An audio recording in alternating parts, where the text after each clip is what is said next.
Hello, ladies and gentlemen. Welcome back to Disco Elysium. We've just gone to bed. It's a brand new something. We'll figure it out. Possibly just going to go straight to the next day. Hopefully no nightmares. And then sleep doesn't come. But I want to sleep. Dude, I just had this happen to me last night. Obviously, you're in bed with your eyes closed, but it's not happening. Why? Maybe it's the bed's fault? Alright, check the pillow. Its synthetic filling is separated into hard lumps. The pillowcase smells oddly. I can't help. Alright, check the blanket. It barely covers your toes, stretching over your soft belly. This is your body here, intimate and warm, breathing. Under your throbbing islands, you see a dizzying array of colors. You won't get off this carousel quite so easily. Now roll over to the other side. It's a little better. Colors, scenes, and half-formed phrases still litter your mind. Part of you is still trying to solve the case, isn't it? Alright, who killed him? Who? Something to do with, was it the lieutenant said? Union? And it's gone again. Your thoughts lost between the slowing brainwaves. Alright, fall asleep now. Your breathing steadies. A great silence washes over you until your eyelids twitch in your sleep and images. Oh, okay, we are going to have nightmares. Okay. This is probably why our character basically drinks himself to death every night, is to stop this particular nonsense.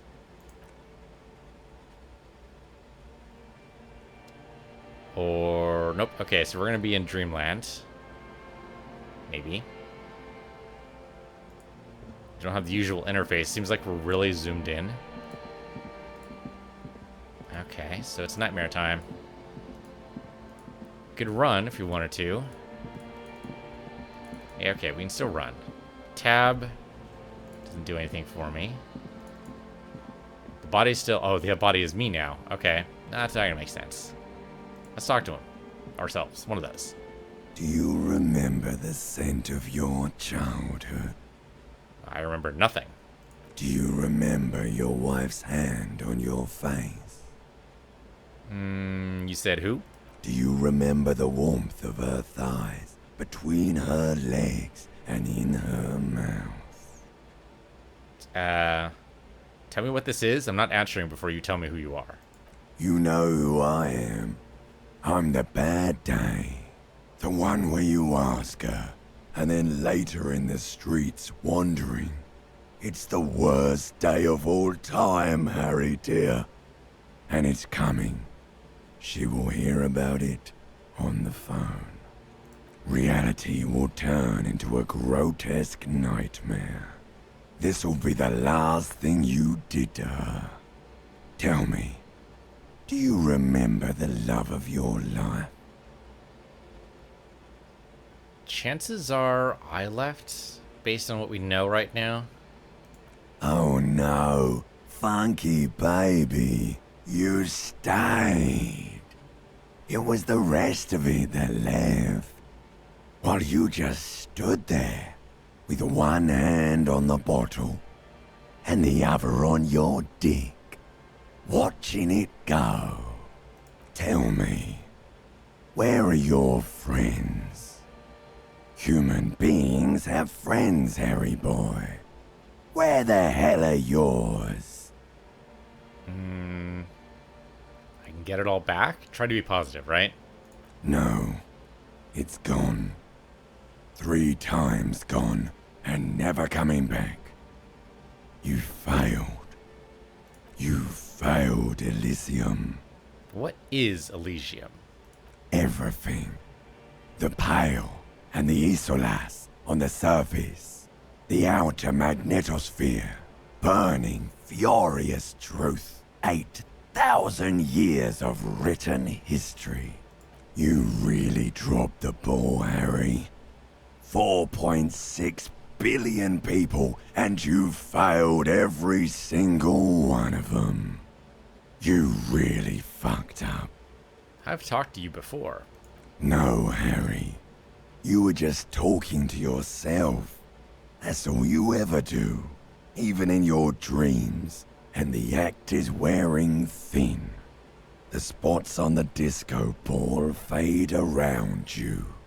You'll be back in those cold snakeskins in no time, sweating up the bed. Stinky boy. I can come back from this. You're not coming back from shit. Thrashing around in that high conductivity state of yours, bumping into things and acting like a clown? Who are you kidding? I'm trying to solve this case. You're trying to what? I can't hear you. This is just a word dream now. Jumbled up garbage. The pictures are gone. The bed rises to meet you. A thin, sleep-like state. More glass than velvet, grinding in your head. Something is wrong. Sleep shouldn't be this bad. This dry, this unnourishing. There's something wrong with your thoughts. Some kind of new type of hangover. God, there's another type? Oh yes, party boy. And it's worse than the one before. Just think of the shit you saw. Here it comes too. So soon already. A silent alarm goes off in your head like clockwork. Barely let you sleep at all. Time to get those clothes on, Harry. Time to go to work in the shit factory. I like the sing-song. Kind of delivers an unsettling piece to it.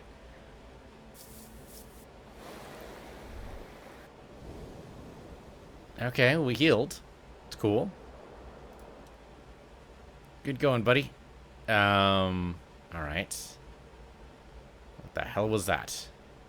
Oh, just a dream. You have ones like that all the time. You feel even worse this morning than you did last night. What the hell's going on with me?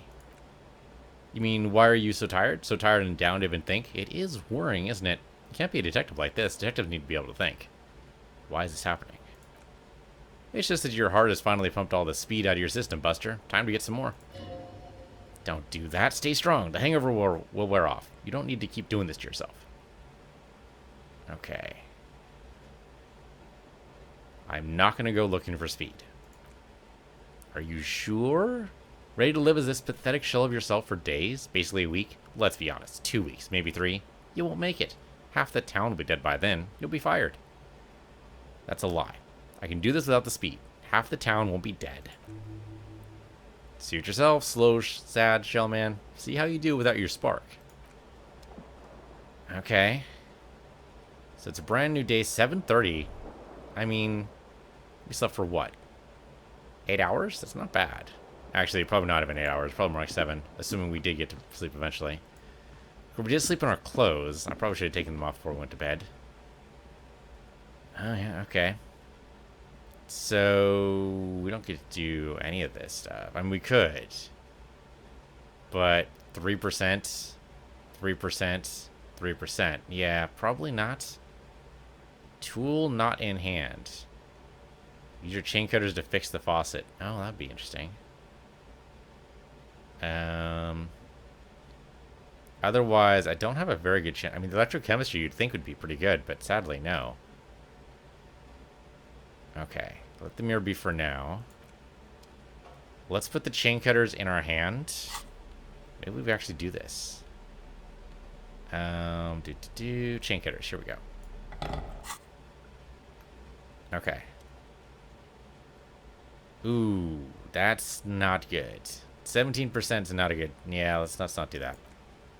It's a bad idea. Just let the landlord fix that. Door here? What's that door do? Nothing. It's white though, which means chances are maybe use like a crowbar on it. Let's try it. It's not blue, so that was the wrong thing to do. It probably goes to the adjoining room. Probably should not. Yeah, I should not do that. Speed bottle, flashlight. I mean, I don't know. The chain cutters, maybe, but I thought it was a third tool. Oh, I guess the flashlight's a third tool.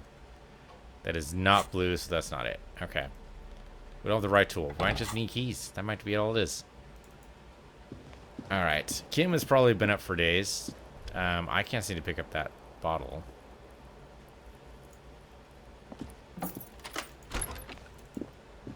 Okay, anything else around here? We can go out in the world there. Iguanas, -4 centigrade, bad road condition.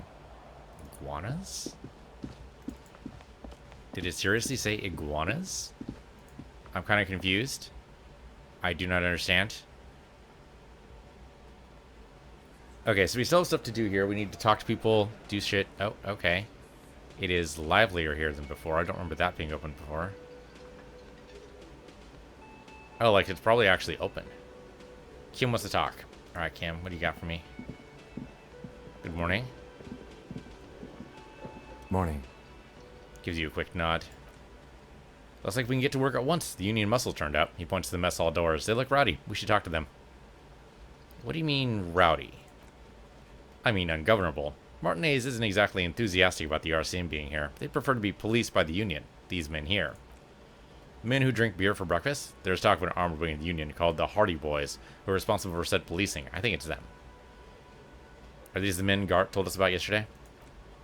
I completely forgot. He looks at his notes. Sorry, I had a rough night's sleep. It's them by the looks of it. Loud and nasty, just like the manager said. Alright, 30 experience, not bad. He crosses something out. One loose thread, less to worry about, and one big problem to replace it. There are so many of them. Maybe we should call in reinforcements? That would just escalate tensions. No captain would sign off on it. Solving one murder isn't worth the conflict between the RCM and the Debaudier Union. In fact, even the death of 2 detectives might not warrant an all-out war, so let's keep a cool head, okay? He's not exaggerating about the mortal danger, just calmly factoring it in. Your fist clenched and your pulse rises uncomfortably. Alright, let's roll. One more thing before we do, he glances at the booth again. We don't have to talk to them immediately. We can walk right past them, continue with our business.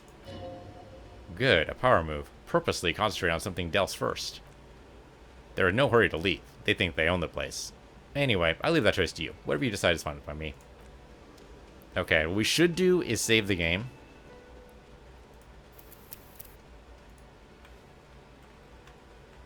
Day 2.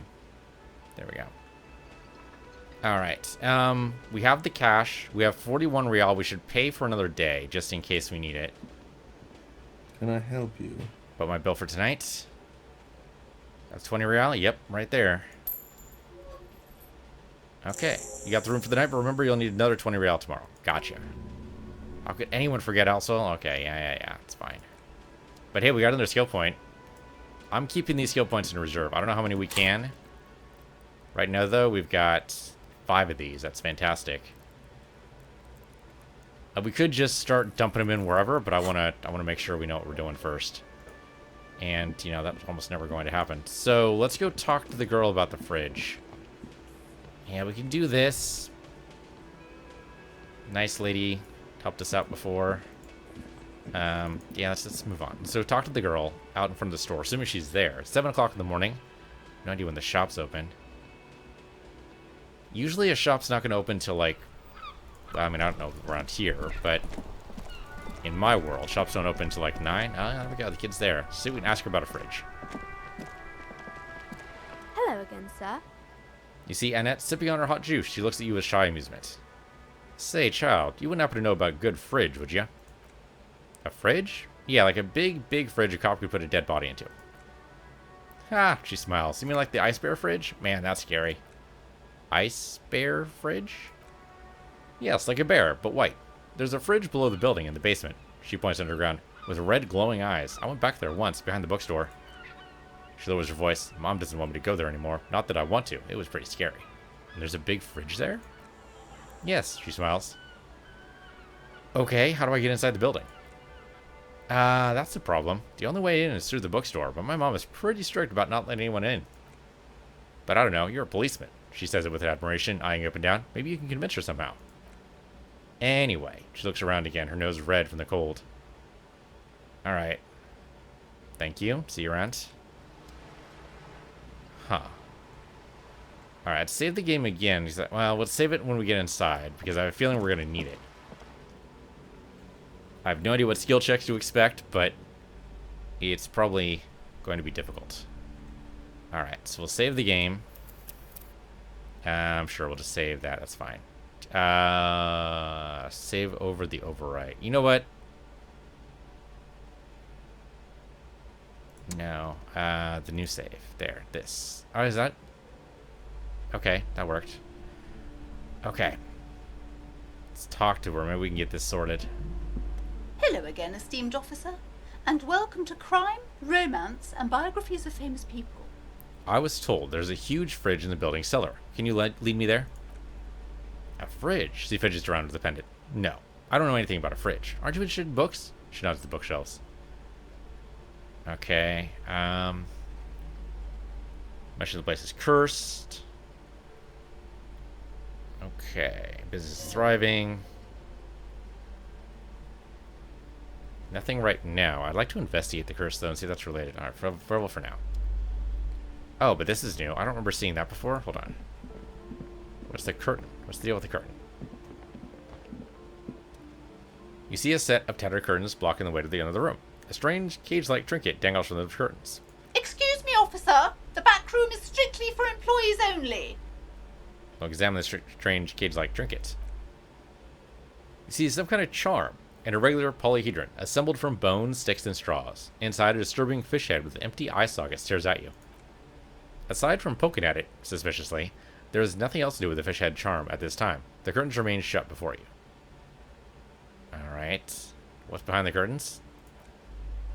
Nothing. Now please go back to browsing books. She fizzles with her pendant. Don't you feel compelled to look at the books? The books are all you care about. Oddly enough, the more she tries to draw you away from the curtains, the more alluring they become. Alright, pull up the curtains. Just as you're about to pull apart the curtains, the petrified voice of the shop owner cries out once more. Sir, don't touch that. I told you it's off limit for the customers. Her hand is closed around her pendant, her fingers nervously playing with the talisman. Parapsychologically speaking, we're done if you decide to open them. I won't be held responsible for the consequences. It's too dangerous. She looks away, mumbling. Why is everyone always messing with the curtains? Why can't they just buy books like normal people? Okay. I sense this place calling for me. I must investigate beyond the threshold. You do? She grabs her pendant again, visibly shaken. My god, even more reason not to mess with the curtains. Just step away, dear sir. Okay. Is this about the curse? That's why you're afraid? No, it's just a storeroom for the employees. I told you. Now please step away from the curtains. She's almost begging you. Okay. I don't care. You can't stop me. I'll open them. No! She raises her hand to try and stop you. Please just talk to me, officer. Come here and let's talk this through before you decide to do anything extreme. Lies. Rip them open, we say. There is something mysterious about the curtains. Be careful. The curtains, tattered with age and covered in dust, hanging before you as if taunting you. Okay, she wants to talk about it first. We can talk about it first. Let's do it. Kind of weird autosave there, but I'm going to just assume that was a timed thing. Hello again, esteemed officer. And welcome to Crime, Romance, and Biographies of Famous People. Yeah. But why are you so uptight about those curtains? I just want to know what's on the other side. I already told you, just a storage room for employees. I don't understand why it's so important to you. Just let it go, officer. Go buy some goddamn books. You're supposed to be drawn to the books. If it's just a storage room, then why do you have that strange trinket on the curtains? It's just for decoration. She wavers under your gaze, mouth pressed into a tight-lipped smile. Then something breaks. Okay, fine. It's because this place is cursed, just like Annette said. They don't call it the doomed commercial area for nothing.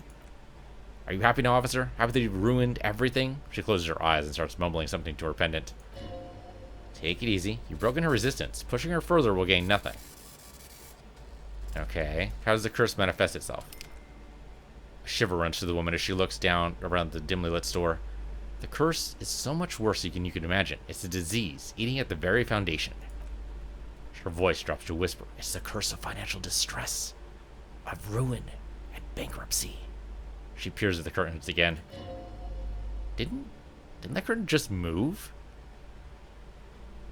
Ah, Annette mentioned that the previous tenants have experienced some financial troubles. It's not just that, officer. We're dealing with something supernatural here. It's the Kawaka demons feeding off bad business practices and disappointing income statements. There's something wrong with this building, I can tell you. Ever since I arrived, I've sensed an eerie, lingering presence, as if I was unwanted here. Sounds familiar? Strange. I feel unwanted too. What does it mean? Truly so? Her eyes narrow as she tries to get a read on your energy. Perhaps the dark energies are leeching off you? You shouldn't stay in the store too long. It may be dangerous. Okay. Have you sought help from anybody? Yes, I've contacted numerous parapsychologists and even a pair of Seminese mediators.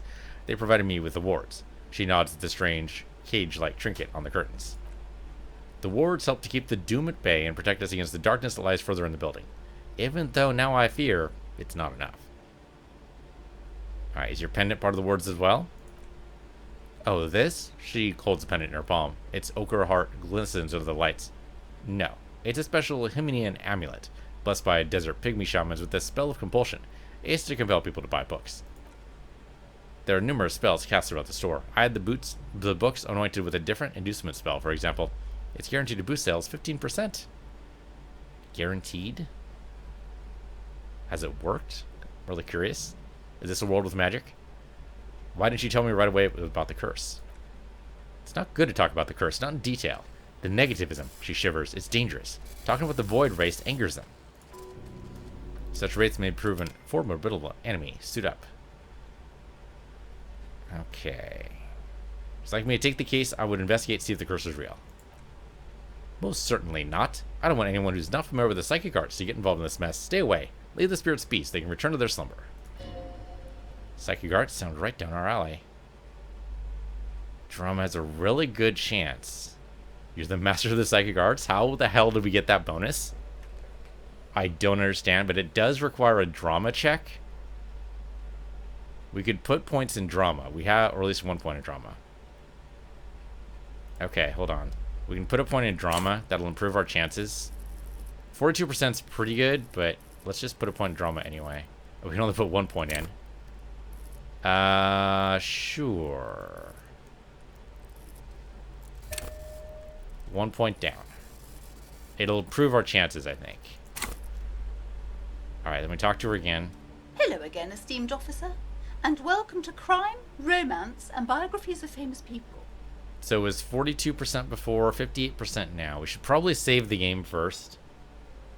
Because chances are we're going to have to do this fairly quickly, or fairly often, if it doesn't work. 50-50 chance means might only have to do it 2 or 3 times. So save here, definitely overwrite. Okay. Hello again, esteemed officer. Let's do it. And welcome to Crime, Romance, and Biographies of Famous People.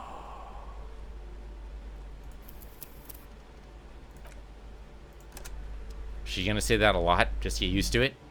It's always going to happen. She's always going to say, welcome to Crime, Romance, Biographies, and purple.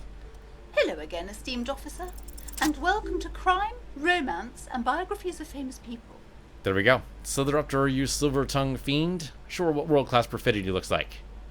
Ma'am, I came here to help. I've handled paranatural situations before. Are you sure? She looks skeptical. Don't think I haven't seen charlatans before. Ooh, I like this. I sense the psychic emanations from afar. The sleeper beyond calls out. She shudders. I'm not sure I can trust your claims. Honestly, you look like a bit of a drinker. I'm sorry for being so blunt, but... Hey now, hey. You need the boost of focus, alright? Lieutenant keeps his usual stony calm. He silently picks out his notebook. Go ahead then. Rock or roll, he thinks. I'll compose some notes. Alright. I admit, I've had my share of drinks, but only because the spectral realm is parapsychologically taxing. How do you know all this? Here we go. I am the Void Revenant. I have the powers to debad all the bad energies. I should have realized. A pattern lies within the fabric. The hand of fate guides us. Our meeting could not have been mere chance. Perhaps you truly are the one to deliver this one for the doom. But I'm not the only one at risk. I have to think of my daughter. You're certain you can help us? Keep us safe? I can't allow any collateral damage to hit us. No problem whatsoever. Your family is safe. The phantoms are no match for me. She shuffles nervously. If you promise, good officer, then... She pauses. You might be our last hope. Do you swear it? Okay. Hand to heart, on my honor. Thank you, sir. Timid sigh of relief, followed by a cautious smile. There's one more thing I haven't told you about yet. The entity. Do not act surprised. You know of these things, sire. Of course, the entity. Close your eyes, for I have sensed its presence. You have? She gasps. The entity takes the form of a woman, a witch, probably. I've suspected that she must be connected to the curse ever since I first saw her. Do you know she lives inside the chimney? Chimney. The passage between heaven and hell, of course. Yes, that chimney is part of the building's central furnace, and it's enormous. She's barricaded herself behind some metal security curtains. God knows what she's doing there. Some unnatural magic, I assume. She shivers. You should go find the entity and ask what happened to all the companies in the building. What's the source of the curse? Here's the key to the warded door behind the curtains. Take it. Oh, and please, do return to me after you've looked around. I'm quite anxious to know what she has to say about the curse. What you discover in there. Unbelievable darkness and ruin. What do you discover? A demonic refrigerator. Perhaps the fridge will be the source of the curse. Alright, a few more questions about the curse. Oh, I guess we already did that. Alright, good, we're fine. Then we're good. Okay, only took 2 times. That wasn't so bad. Okay, let's go investigate. What could possibly go wrong? Pull the curtains open. That was loud. You see a dimly lit room full of dusty furniture and trash. A doorway stands in the back, covered in dozens of scary little cage-like trinkets, your shadow looming over it like an omen. A small, terrified "oh" escapes from Plaisance as she tries her best to look away, her round face buried in her hands. Alright, Tab says nothing there. Alright. Got just a couple things to poke. Ghostly silhouettes of hairdryers. No sane person would ever put their head into such a machine. Well, I mean, they're loud as hell, too. You ever been in one of those? Where you sit down and get the hairdryer? It's super loud. Vaguely androgynous portrait of a man. Merely looking at that unmanly haircut threatens your masculinity. Well, then your masculinity is too fragile to be worth anything. A heavy door with missing handle stands before you, covered in dozens, if not hundreds, of little oddly shaped trinkets and charms. It appears to be locked. We could break down the door. No, we're just going to unlock. We have the key. Why would we do the pain threshold thing? That's ridiculous. After exerting some force, you manage to turn the key. It's eerily silent. The door slides slightly open, letting a draft of cold air into the room. You feel the tiny hair on the back of your neck rise up, as if someone's standing right behind you. An uneasy knot forms in the pit of your stomach. Don't. We're not gonna be... No, just go in. Open the door and enter. What could possibly go wrong? Aside from the fact that there's actually a demon in here and eats our face. Aside from that. Oh, and Kim wants to talk. Hey, Kim. Hey, Kim. What is this place? The lieutenant stares at the dusty training equipment. Looks like a gym. Yes, but no one's been here in ages. He draws a stripe on the dusty floor with his foot. I doubt the electricity still works. Good thing we have a flashlight on us. Don't forget to take it out of your bag before we move on. I mean, it looks fine. An eerie feeling rises in your chest. What if there's a reason why no one's been here for ages? Yes, because it's closed. No need to look for the supernatural explanations, or a banal one will do. Now let's move on, shall we? I mean, he's not wrong. We don't need the flashlight because it's daytime. Probably we were supposed to come here at night yesterday. I'm just slow. Sand is driven from the punch bag. Okay. That's probably easy enough to patch up. Poster says Sitius Fortius. The rest is worn off. No idea what that means. Worn out wall bars. They look unsafe. Yeah, you probably shouldn't trust your weight to those. Speaking of trusting your weight. A barbell lies on the floor. The color is worn off its weight plates. It's 60 kilograms. Your triceps hum at the sight of these weights. Show the world what kind of beast it's dealing with. Lift them. There are no collars on the barbell. This is a safety hazard. Why does it feel so familiar? Okay, notice the collars. High performance weightlifting gloves? I'm wearing weightlifting gloves? How did it... What? Look, Kim, it's a trap. There are no collars on the barbell. You're right, the weights may fall off. Better not touch it then. What kind of bastard would just remove the collar? Should be a felony.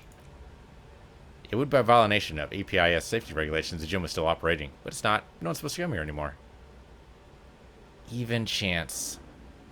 The thing is, why? Why do this? Well, there's a mat here. Should we do... fuck it, let's do it. We succeeded. Okay. Alright. Conjuring up an inhuman amount of strength, you raise the barbell up in the air. Your biceps tremble, but you're savage. This is a children's game. Say nothing. Revel in the feeling. Okay. Healed morale, except we didn't have any problems with the morale. A warm wave of accomplishment washes over your head as you drop the barbell to the floor. For a moment, it feels like you're strong enough to succeed at anything you've set your mind to. Hey, but you're still in a ghost house. What if someone heard this? What if they know you're here? Good technique, Lieutenant Law dodges approval. Is this familiar because I'm a weightlifter? No, it's not that. It's the stale smell of rubber, the squeaky sound of sneakers, your bruised knee against the mat, and a whistle. Then the feeling's gone. Memory from another life, when you were young and fit. Alright. I mean, pretty much everyone's been in a gym before, right? Oh, what is this? Just like a shot put ball? Shot put ball. Yep, that's exactly what it is. Alright, sure, take that. No idea what the hell we're going to use that for, but nevertheless. Okay, looks like we're supposed to go up the stairs. Let's go do that. And up here, Kim walks ahead of me for once. The hallway is blocked by old window panes and debris. Alright, we're not going that way. Okay, now we definitely want the flashlight for this, because now it is too dark. Alright, flashlight out. Here we go. Yep, he was about to say something about that too. Oh, I like how that... Oh, that's cool. The flashlight tracks your mouse movement. That's kind of cool. Alright, in we go. Alright, what we got here? Wild animals stare at you in the dark, stuffed and mounted. A large demijohn full of strange... I have no idea what the hell a demijohn is. I'm guessing it's some kind of container. Airship rotors covered in spiderwebs. They remind you of blades. Well, if they're rotors, they should damn well remind you of blades. Come on. This place is kind of cool. Lots of mannequins about. Naked mannequin torso. Strange yellow color. Yeah, they used to be... Probably used to be white and then discolored with age. Blue velvet, soft to the touch. Moth or bitten. Lots of stuff around. Let's go grab that, maybe? There's gotta be a way around there, right? Yeah, here we go. Lots of stuff all over the place. This appears to be some kind of machine with a cube-shaped heart and a wired framework. The keyboard is a rectangular on-off button. A piece of paper still hangs from the printer. A radio computer, says the lieutenant, watching you circle around the machine. Just sitting here, without anyone's in sight. He sounds surprised and a bit cautious. But we're looking for a fridge and we're pressed for time, so... On the other hand, it's not that I'm not interested in abandoned radio computers. Do you think I should turn it on? Maybe the body has stopped decomposing somehow. He looks over his shoulder. I don't know. You're in charge of this investigation. Lieutenant a little scared just now when he looked around. Okay, let's turn on the machine. The machine lights up like some prehistoric animal stirring from a slumber, revealing virescent play and print keys on the keyboard. The hatch of the machine's central compartment is wide open. Inside. It's empty like a beehive without its brood. Some cables have been left tangling, disconnected.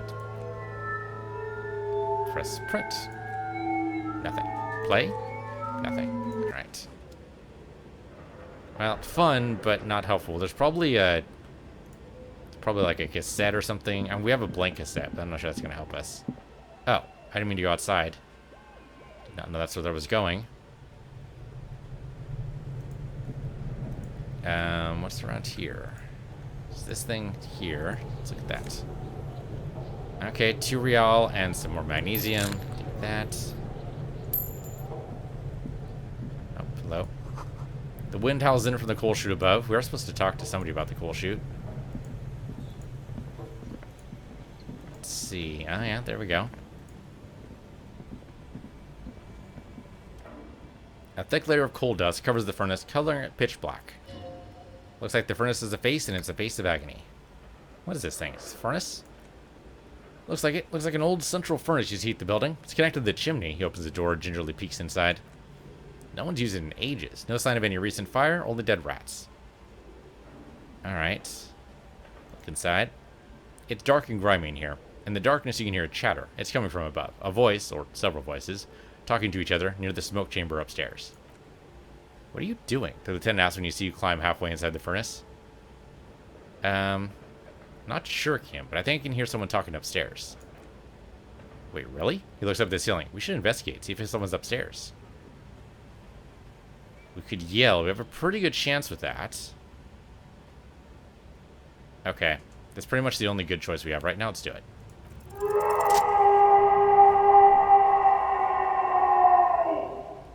I meant just to say hello, but the roar is hilarious. Something breaks loose in you. A mighty bellow echoes throughout the chimney's depths.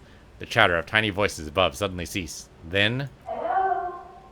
You hear a woman's voice answer. You've awakened the entity. This is the police. Who's there? Hello? Did you say anything? I can't hear you. Please come upstairs. There is a safety curtain on the second floor. I'll open it. You hear a low rumble upstairs, the sound of a curtain being pulled aside. Lieutenant nods and points upstairs. After you, officer. Okay, I guess we're going up. The wall collapsed, inaccessible now. Okay. So there's a safety curtain. So, oh, there's the fridge, by the way. See a terrifying ice bear with a strange compartment in its belly. The door is covered in frost and the bear's eyes are glowing red. That's a really cool refrigerator. That's got to be like, what, 15 feet high?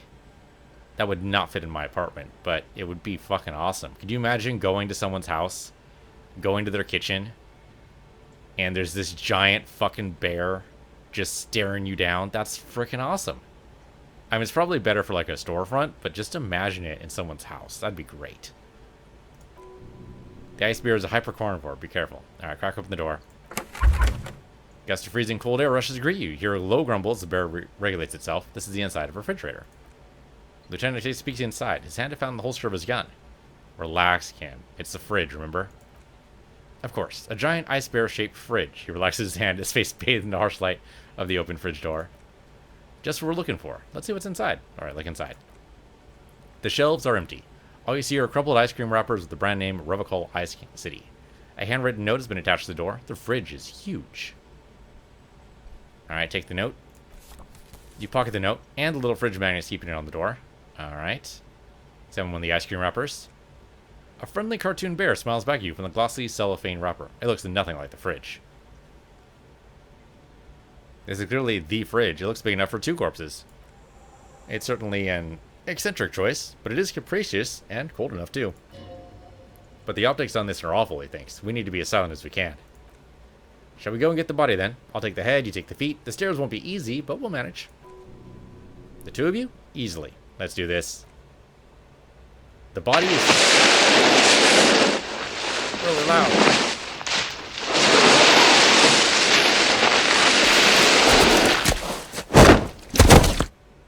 That was really, really loud.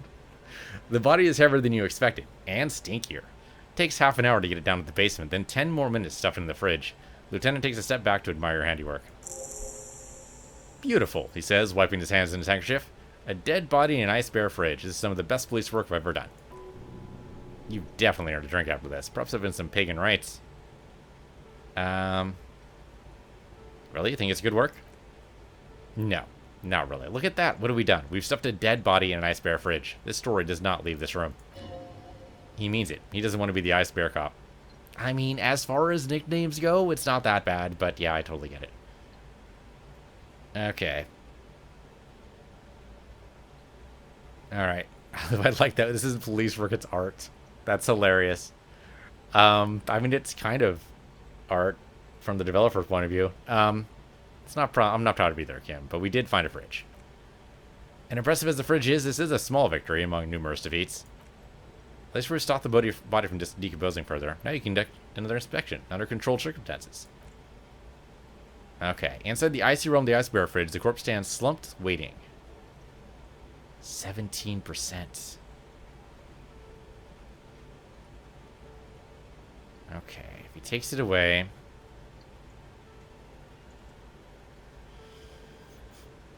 Refrigerated the body gives us a +2, but that's still not very good. I think what we need to do is... Well, one, we need to retry the save. Every point seems to give us, if I'm doing my math right, somewhere around an 8 to 12% increase. So even if we dump... Well, we need to dump like all of our points of perception, which seems a little crazy. We do have like 4 extra points, so maybe we dump like 3 points of perception if we can. I don't know if we can. I would leave. Close the door right now. We change our stuff here. Okay, we can dump a good number of points of perception. Let's do that. So let's say 2 points. That gives us total to 5. I want to reserve those last 2 points. I don't think we're ready for that yet. And now we basically game the system. We saved the game.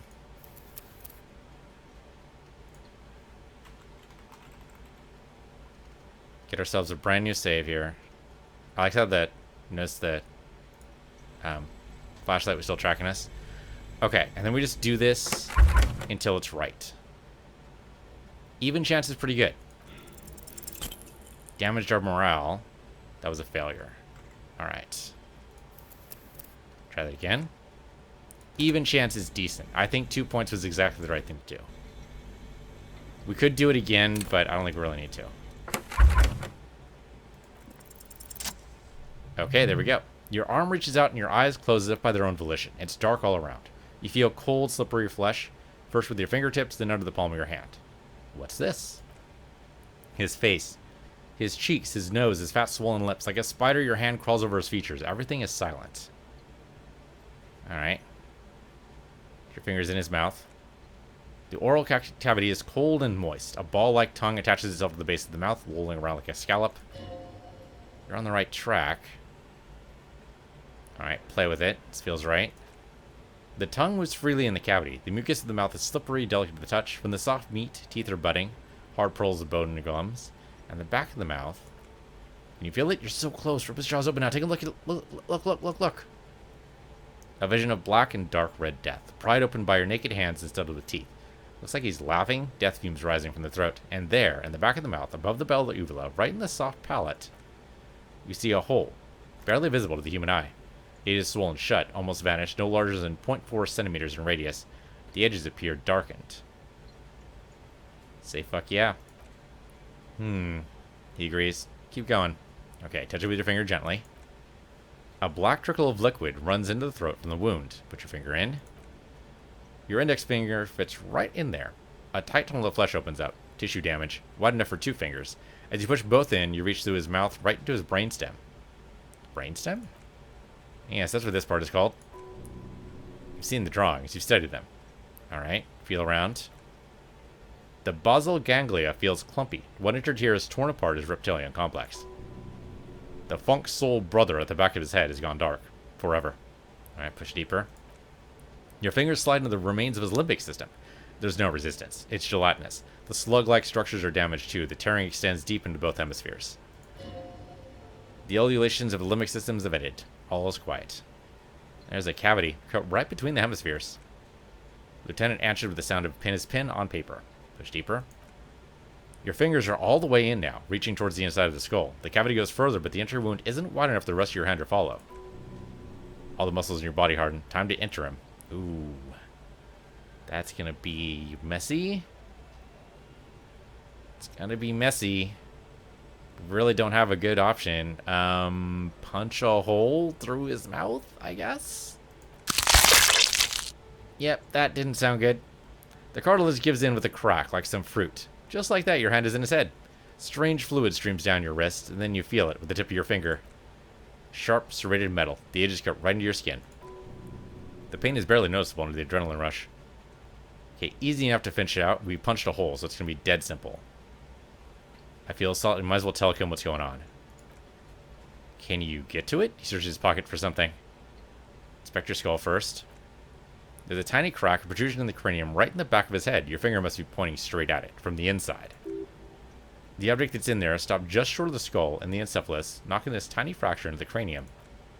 We have the makings of a small, very small exit wound here. Lieutenant leads closer. Alright, fish it out. There you go. You pick the object between your index and middle finger. Feels sharp like metal. You press your teeth together, your jaws clenched. All you need to do is just whisper, I got it. Good, good. You pull the fingers out. The inside of the head feels cold and smooth like a glove as you pull out, sweat dripping down your brow. Careful not to lose the prize between your fingers. With a plop, your hand emerges from the mouth, covered in blood up to the wrist. Between your fingers, a small flower, a blossom made of lead. A bullet. The lieutenant pulls a small bag marked evidence underneath it. Ah, that's what he was looking for. Okay. Drop in. The bullet falls in the bag, leaving a smattering of blood on the plastic. He raises the bag under his eyes and says, unknown caliber, rifle, some kind of brittle alloy, fractured on impact.